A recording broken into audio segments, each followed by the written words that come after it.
রব্বে কাবার কসম বলতেছি, যেই যুবতী কুমারী অবস্থায় দুনিয়ার থেকে চলে যায়, ওর মৌত আসলে শাহাদতের মালা নিয়া মালাকুল মৌতকে আসতে হয়। কিসের মালা?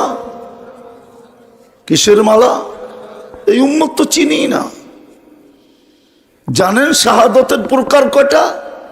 এই উম্মতের সাধারণ মৌত আল্লাহ মাইনা নিতে চায় না। হুজুরও মানবে কিনা জানি না।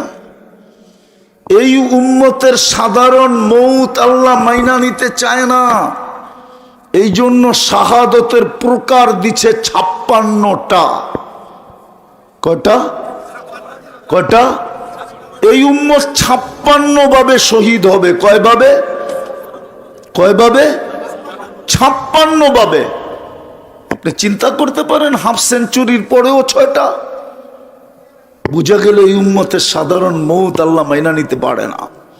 আল্লাহ চায় না এই উম্মত সাধারণ মৌত মরুক। অথচ যুবতী তো জানে না যে ও কুমারী অবস্থায় মারা গেলে ওর ভাগ্যে কি জুটবে। ও তো জানে না। এই যুবক তো সেজদার দাম জানে না, ওর মূল্য জানে না। আল্লাহ তো বলছিল যৌবনের মূল্যায়ন কর, শাবাবুকা ক্বাবলা হারামিকা। চির